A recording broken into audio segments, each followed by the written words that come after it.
विक्रम बेतहाशा गांव की गलियों में भाग रहा होता है।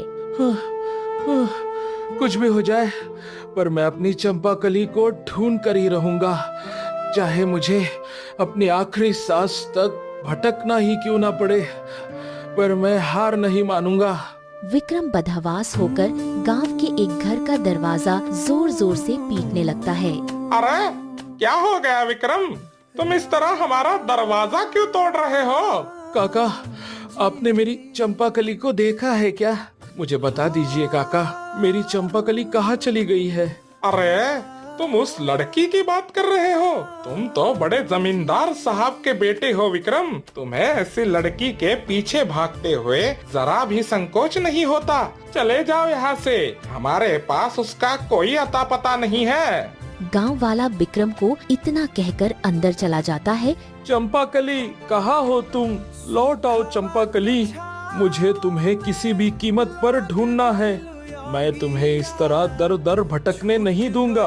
फिर विक्रम तड़पता हुआ पूरे गांव में भटकता है। तभी सामने से तूफानी आता है। क्या हो गया विक्रम बाबू, बड़े परेशान दिख रहे हो? दूर हटो तूफानी, मुझे मेरी चंपाकली का पता बताओ, वरना अंजाम बहुत बुरा होगा। अपनी पत्नी को ढूंढ रहे हो ना? वो तुम्हें अब कभी नहीं मिलने वाली। वो तो अब इतना दूर जगह पर जा चुकी है जहाँ से कोई वापस लौट कर नहीं आता। तूफानी तंज कसते हुए चला जाता है। चाहे इसके लिए मुझे पाताल तक क्यों न जाना पड़े, मैं अपनी चंपाकली को ढूंढ कर ही रहूंगा। मुझे अब कोई नहीं रोक सकता। उधर झुमकी हर जगह चंपाकली को ढूंढकर थक जाती है और घबराई हुई अपनी माँ दामिनी के पास पहुँचती है। अरे झुमकी बेटी, बहुत समय बाद आई हो, क्या बात है? इतनी डरी सहमी क्यों दिख रही हो? क्या विक्रम ने फिर कुछ कहा है? माँ, सब तबाह हो गया। विक्रम को सारा सच पता चल गया है। पिताजी और उस साधु महाराज ने सारा सच विक्रम के सामने उगल दिया है। माँ, अगर चंपाकली दीदी विक्रम को मिल गई तो मेरा ये बसा बसाया संसार पल भर में उजड़ जाएगा। फिक्र मत करो बेटी, वो चंपाकली अब गांव छोड़कर हमेशा के लिए दूर जा चुकी है। तूफानी बता रहा था कि अब वो चाहकर भी कभी तेरी जिंदगी में वापस नहीं आ सकती। पर माँ, विक्रम तो पागलों की तरह चंपाकली के पीछे पूरा गांव छान रहा है। कहीं चंपाकली दीदी उसे मिल गई तो कहीं विक्रम मुझे छोड़ तो नहीं देगा।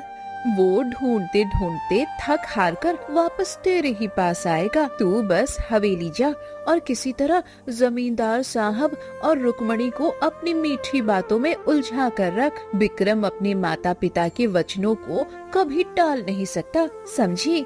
हाँ माँ, तुम बिल्कुल ठीक कह रही हो। झुमकी वहाँ से निकल जाती है। बंद कमरे के पीछे से देवकी यह सब सुनकर बिलख बिलख कर रोने लगती है। दामिनी, तूने मेरी बेगुनाह बेटी के साथ क्या किया? वो गांव छोड़कर कहाँ भटक रही होगी? मुझे जाने दे दामिनी, भगवान के लिए मुझे मेरी चंपाकली के पास जाने दे। ऐसे कैसे जाने दूं देवकी? तुझे इस तरह बेबस तड़पते देखकर ही तो मेरे सीने को ठंडक मिलती है। और रही बात गोपाल जी की, वो भले ही मेरे चंगुल से भाग निकले हो, पर अगर दोबारा यहाँ कदम भी रखा तो फिर से वही सड़ा दूंगी। झुमकी हवेली लौटती है। झुमकी बेटा, तुम आ गई। हमारा बेटा विक्रम कहाँ है? वो तुम्हारे साथ क्यों नहीं आया? पिताजी, विक्रम जी का मन थोड़ा भारी था। वो व्यापार के सिलसिले में दूसरे गांव गए हैं और कह रहे थे कि 1 महीने बाद ही घर लौटेंगे। चलो अच्छा हुआ जी, कम से कम बाहर की हवा लगेगी तो उस चंपाकली के गम को भूल पाएगा। सच में झुमकी बेटी, तुम कितनी समझदार और गुणी हो। तुम्हारी वजह से उस लड़की का साया हमारे घर से दूर हुआ है। हम बहुत खुशकिस्मत है कि तुम हमारी हवेली की बहू बनी हो। तुम कितनी भी कोशिश कर लो विक्रम, तुम्हारे माता पिता तो पूरी तरह मेरी मुट्ठी में है।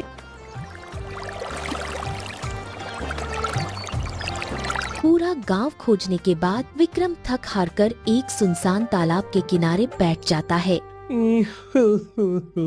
मेरी चंपा कली, तुम मुझे छोड़कर कहाँ चली गई? तुम जहाँ भी हो, मैं अपनी सांसों की कसम खाता हूँ, मैं तुम्हें ढूंढ कर ही रहूंगा चंपा कली।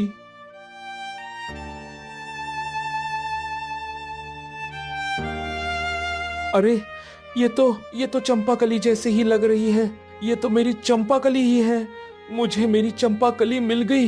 विक्रम बेतहाशा भागकर उस औरत के पास जाता है और भावुक होकर उसके पास जाकर पीछे से कंधे पर हाथ रखकर कहता है, चंपा कली, आखिरकार तुम मुझे मिल ही गई चंपा कली। मुझे पूरा यकीन था कि तुम अपने विक्रम को इस तरह तड़पता हुआ छोड़कर नहीं जा सकती। बताओ ना चंपा कली, तुम ठीक तो हो ना? वह औरत तेजी से पलटती है और बिना सोचे समझे विक्रम को जोरदार धक्का दे देती है। विक्रम उससे थोड़ा दूर हो जाता है। तुम कौन हो? तुम्हारी हिम्मत कैसे हुई मुझे छूने की? हाँ, मेरे पति के अलावा मुझे हाथ लगाने का अधिकार किसी को नहीं है। दूर रह नीची इंसान, जल्दी यहाँ से चला जा। मुझे माफ कर दीजिए बहन, मुझसे बहुत बड़ी गलती हो गई। मुझे लगा कि मेरी पत्नी चंपा कली है, वो मुझे छोड़कर कहीं चली गई है। हे भगवान, अरे है कोई, बचाओ रे बचाओ। देखो एक ऐसा इंसान है, ये अपनी पत्नी को घर से निकाल दिया और अब मुझ पर डोरे डाल रहा है। नहीं, आपको बहुत बड़ी गलतफहमी हो रही है। मैंने ऐसा कुछ भी नहीं किया।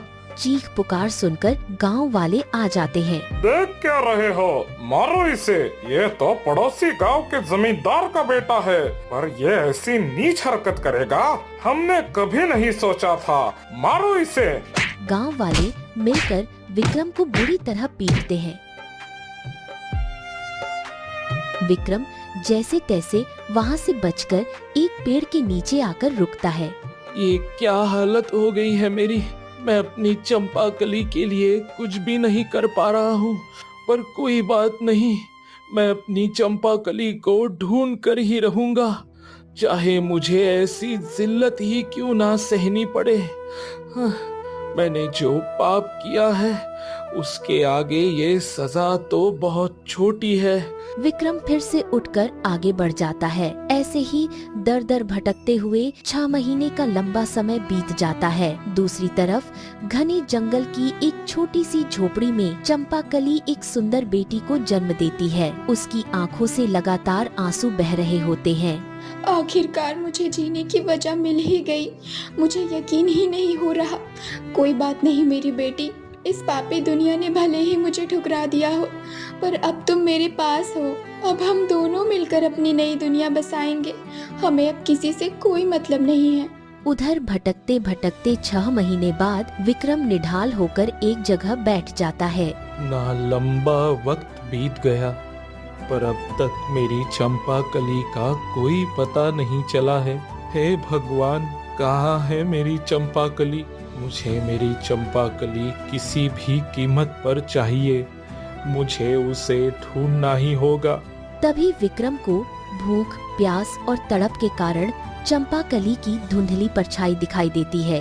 विक्रम, आ जाओ विक्रम मेरे पास। देखो मैं यहाँ हूँ, इधर देखो विक्रम। चंपा कली तुम आ गई? विक्रम तुम कहाँ ढूंढ रहे हो मुझे? मैं यहाँ हूँ, मेरे पास आ जाओ विक्रम। चंपा कली, रुक जाओ चंपा कली। विक्रम जैसे ही परछाई दिखता है वह गायब हो जाती है। कमजोरी और चक्कर आने के कारण विक्रम जमीन पर गिर पड़ता है। ये क्या हो रहा है मुझे? चंपा कली, मेरे पास आ जाओ। पास के जंगल से सिर पर लकड़ियों का गट्ठर लिए चंपाकली गुजरती है और बेहोश पड़े विक्रम को देख लेती है। अरे ये कौन इंसान है जिसकी इतनी लंबी लंबी दाढ़ी मूछें है? लगता है कोई मुसाफिर है और भूख प्यास से बेहाल होकर बेहोश हो गया है। मुझे इसकी मदद करनी चाहिए। चंपाकली विक्रम को सहारा देकर अपनी झोपड़ी में ले आती है। जैसे ही वह उसके चेहरे पर पानी के छींटे मारती है, विक्रम की आंखें खुल जाती हैं। चंपाकली, तुम मुझे मिल गई। कौन हो और मुझे चंपाकली क्यों पुकार रहे हो? मुझे पहचानो चंपाकली, मैं तुम्हारा विक्रम हूँ।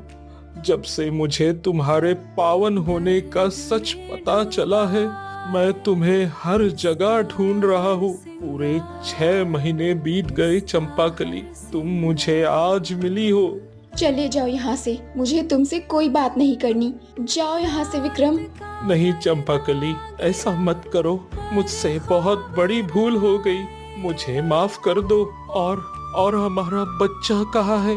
मुझे मेरी संतान से मिलना है चंपाकली। चंपाकली तुरंत कोने में झूला झूल रही फूलमती को उठाकर अपने सीने से लगा लेती है। चले जाइए विक्रम जी, ये सिर्फ और सिर्फ मेरी बेटी है, आपका इससे कोई रिश्ता नहीं है। मुझे माफ कर दो चंपाकली, ये मेरी ही बेटी है। मुझे तुम पर विश्वास करना चाहिए था। मुझे सब सच पता चल चुका है। ये सब उस झुमकी और दामिनी की चाल थी।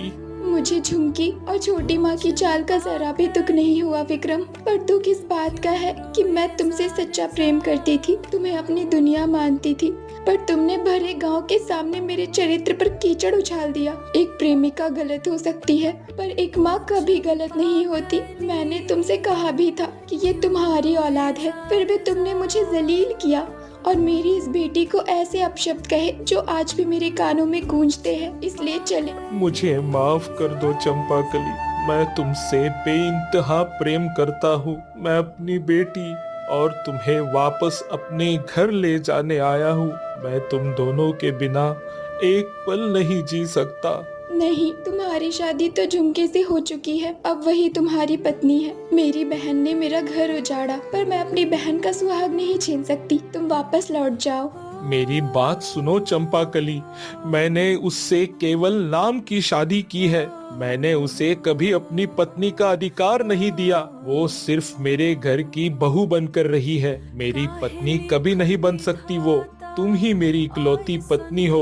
मेरी इस गलती की सजा हमारी इस मासूम बेटी को मत दो। इसका हक, इसका खानदान और इसका परिवार हवेली में है। मैं तुम्हें कभी माफ नहीं कर सकती विक्रम, पर ये मेरे नन्ही बेटी के भविष्य का सवाल है। हाँ चंपाकली, तुम मुझे चाहो तो उम्र भर के लिए ठुकरा सकती हो, पर कल जब मेरी बेटी बड़ी होकर पूछेगी कि उसका पिता कौन है, तो तुम्हें मेरा नाम देना ही होगा। चलो मेरे साथ, वरना मैं यही अपने प्राण त्याग दूंगा। देखो 6 महीने से मेरी क्या हालत हो गई है, मैं अपने घर भी नहीं गया हूँ। ठीक है विक्रम, मैं तुम्हारे साथ हवेली चलने के लिए तैयार हूँ, लेकिन सच सच बताओ, क्या इस बार भी तुम मेरा दिल तो नहीं तोड़ोगे? नहीं चंपाकली, अब मैं मरते दम तक तुम्हारा साथ कभी नहीं छोड़ूंगा। तुम बस मेरे साथ चलो। मैं अपनी इस नन्ही बेटी को अपने सीने से लगा कर चलता हूँ, तुम भी आ जाओ। विक्रम प्यार से नन्ही फूलमती को अपनी गोद में लेता है और चंपाकली को लेकर हवेली की तरफ निकल पड़ता है।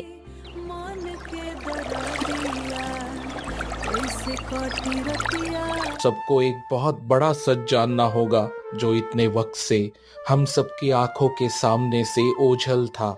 विक्रम, तुम ये क्या कह रहे हो? छोड़ दो इसे, तुम्हारी शादी मुझसे हुई है, मैं तुम्हारी पत्नी हूँ, इसे साथ लेकर क्यों आए हो? चुप हो जाओ झुमकी, बहुत बोल चुकी हो तुम। पिताजी, चंपाकली पर लगा हुआ दाग झूठा है। इस झुमकी ने तांत्रिक निशान के साथ मिलकर तांत्रिक भभूत चंपाकली पर छिड़का था ताकि इसका पेट फूला हुआ दिखे।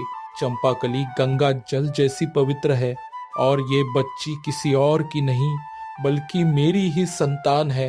ये सब झूठ है पिताजी, विक्रम जी बहक गए हैं। ये सब सच है झुमकी।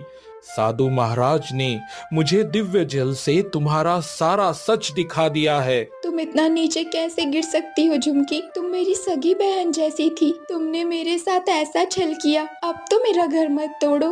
हाँ, मैंने किया ये सब क्योंकि मैं विक्रम को पाना चाहती थी। विक्रम हर वक्त तुम्हारे ही गुण गाता था, इसीलिए मैंने तुम्हें रास्ते से हटा दिया।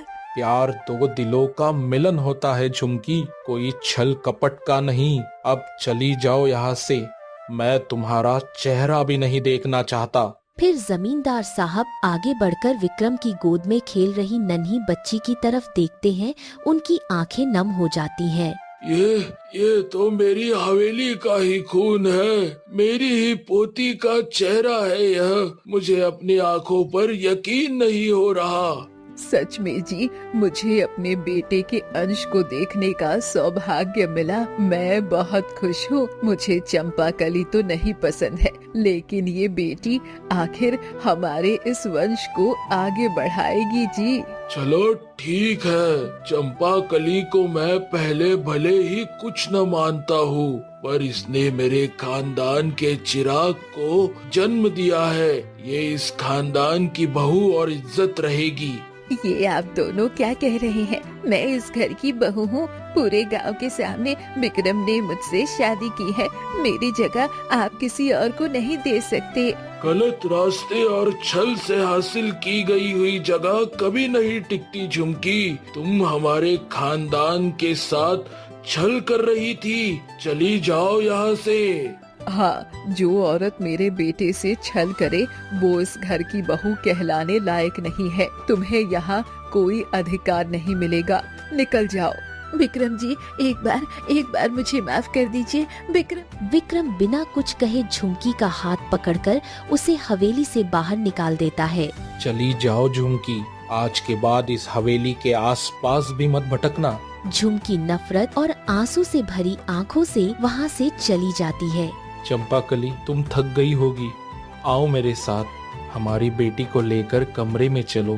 विक्रम चंपाकली और अपनी बेटी फूलमती को लेकर कमरे में आता है। देखो चंपाकली, आज ये हमारा घर है। मैंने कभी सोचा भी नहीं था कि इस कमरे में मैं कभी तुम्हारे और अपनी बेटी के साथ इस तरह रह पाऊंगा।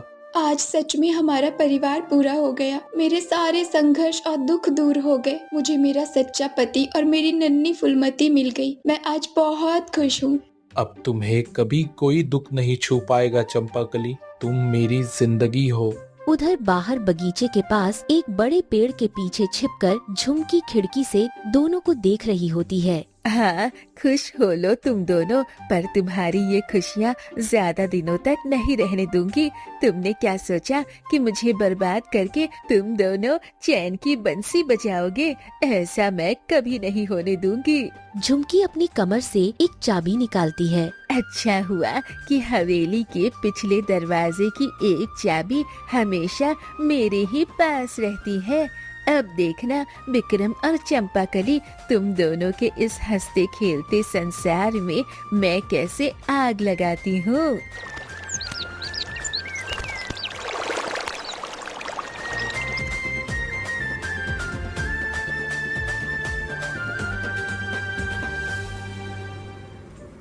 फिर रात के अंधेरे में झुमकी दबे पांव पिछले दरवाजे से कमरे में दाखिल होती है।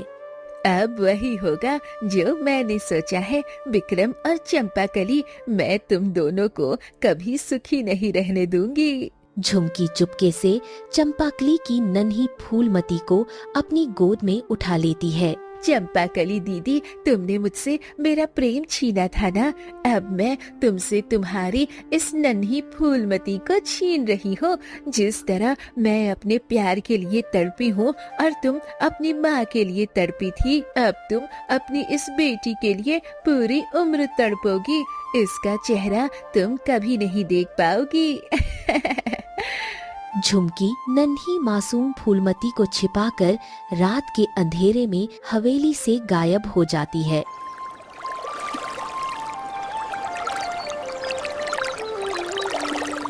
सुबह होते ही चंपाकली की आंखें खुलती हैं और वह सब जगह देखती है, लेकिन नन्ही फूलमती गायब होती है।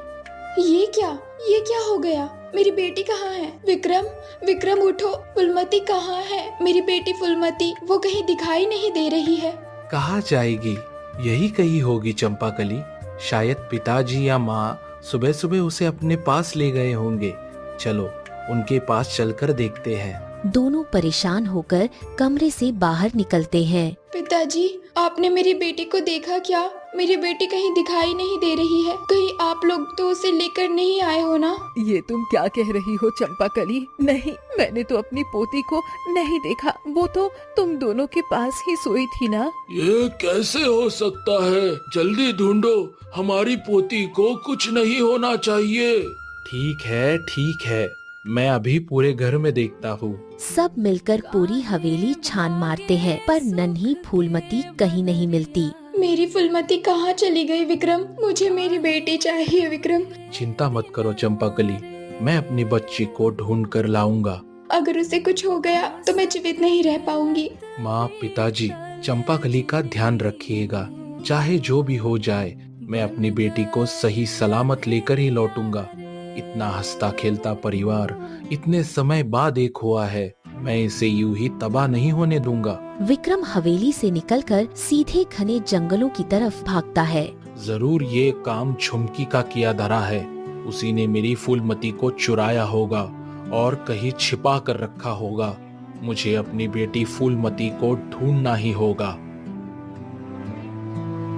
ये क्या विक्रम यहाँ आ गया? मुझे जल्दी से इस फूलमती को कहीं छिपाना होगा, वरना अगर विक्रम की नजर इस पर पड़ गई तो मेरा सारा खेल बिगड़ जाएगा। झुमकी फूलमती को लेकर तालाब के किनारे से आगे बढ़ती है और जंगल की एक पुरानी झोपड़ी में फूलमती को छिपाकर बाहर आ जाती है। अब मुझे पता है कि मुझे आगे क्या करना है।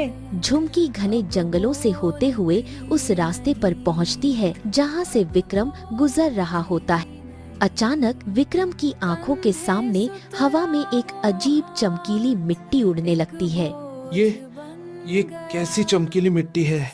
अचानक मेरा सर भी इतना भारी क्यों लग रहा है?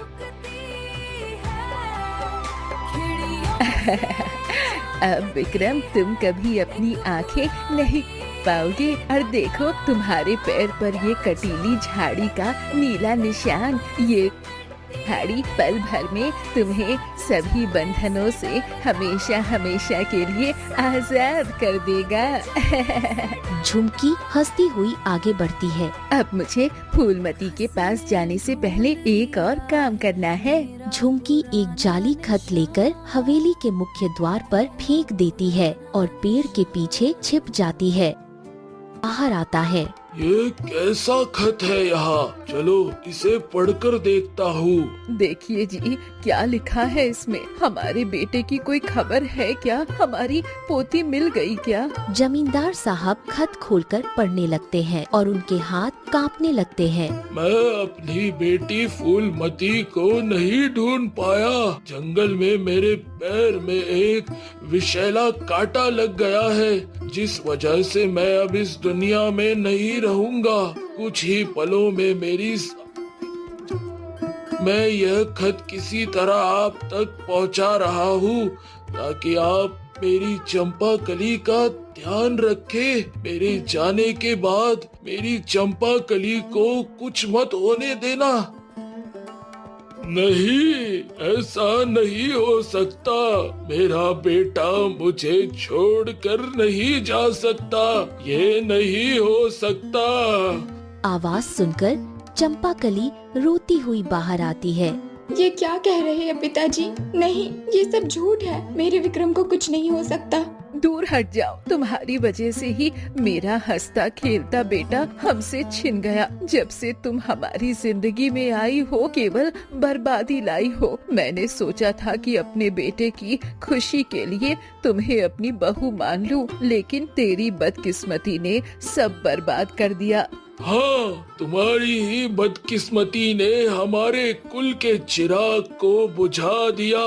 तुमने हमारे बेटे को चले जाओ यहाँ से। भगवान के लिए ऐसा मत कहिए माँ जी। मेरा विक्रम मुझे छोड़कर नहीं जा सकता। मेरी फूलमती और मेरे विक्रम को लौटा दो भगवान। चंपाकली अत्यधिक दुख से बेसुध होकर जमीन पर गिर पड़ती है। पेड़ के पीछे छिपी झुमकी यह सब देखकर मन ही मन हंसती है। अब जाकर मेरे कलेजे को ठंडक मिली। अब चंपाकली की जिंदगी का असली नर्क शुरू हुआ है। अब मुझे जल्दी से उस झोपड़ी में फूलमती के पास जाना होगा। झुमकी झोपड़ी की तरफ भागती है दूसरी तरफ उसी झोपड़ी के पास से एक गाय गुजर रही होती है और फूलमती को देख लेती है। ये क्या, ये मासूम सी नन्ही जान यहाँ अकेली पड़ी है। लगता है उन्होंने इसे घने जंगल में अकेला छोड़ दिया है, पर मैं इसे इस तरह जंगली जानवरों के बीच नहीं छोड़ सकती। मैं खुद अपनी बेटी की तरह इसकी परवरिश करूंगी, चाहे जो हो जाए। मैं इसे अकेली नहीं छोड़ सकती। सुनहरी गाय नन्ही फूलमती को उठाकर अपने साथ सुरक्षित स्थान की ओर ले जाती है। कितना वक्त हो गया, मेरी झुमकी अभी तक दिखाई नहीं दी। मुझे हवेली जाकर झुमकी से मिलना चाहिए। दामिनी तुरंत हवेली पहुंचती है जहां जमींदार और रुक्मणी रो रहे होते हैं। ये क्या हो गया आप लोगों को, और मेरी झुमकी कहाँ है? कई दिन हो गए मैंने उसे देखा भी नहीं है। चली जाओ यहाँ से दामिनी, ये सब तेरी उस झुमकी का किया धरा है। तुम्हारी इन दोनों बेटियों ने मिलकर हमारे हंसते खेलते घर को पूरी तरह बर्बाद कर दिया। ये आप क्या कह रही हैं समधिन जी? मेरी झुमकी ने क्या किया? आप लोग तो मेरी झुमकी से इतना प्रेम करते थे, फिर अचानक तेरी झुमकी ने तांत्रिक के साथ मिलकर षड्यंत्र रचा था। उसी की वजह से आज हमारा बेटा विक्रम और हमारी नन्ही पोती हमसे। नहीं, ऐसा मत कहिए, मुझे मेरी झुमकी से मिलना है। पता नहीं मेरी भोली बेटी ने प्यार में अंधा होकर क्या कदम उठा लिया होगा। निकल जा यहाँ से। शुक्र मना कि मैं इस वक्त अपना आपा नहीं खो रहा हूँ। मेरा बेटा और मेरी पोती न जाने किस हाल में है, और तुम्हें उस कपटी बेटी की पड़ी है। चली जाओ यहाँ से, चली। दामिनी आंखों में आंसू लिए रोती हुई हवेली से वापस लौट जाती है। उधर झुमकी घने जंगल की उस झोपड़ी में पहुंचती है, पर झोपड़ी खाली देखकर चौंक जाती है। ये क्या, ऐसा नहीं हो सकता। फूलमती कहाँ चली गई? फूलमती अभी तो यही थी। झुमकी आसपास के पूरे जंगल में पागलों की तरह ढूंढती है, पर नन्ही फूलमती उसे कहीं नहीं मिलती। नहीं, फूलमती कहाँ गायब हो गई? मैं तो उस नन्ही फूलमती को अपने पास रखना चाहती थी। मैं विक्रम को तो हासिल नहीं कर सकी, पर कम से कम उसकी वो आखिरी निशानी तो मेरे पास रहती, और चंपाकली को उम्र भर तड़पाने का वही तो एक जरिया थी मेरे पास। मुझे किसी भी कीमत पर उस फूलमती को ढूंढना ही होगा। झुमकी रोती बिलखती हुई जंगल की गहराइयों में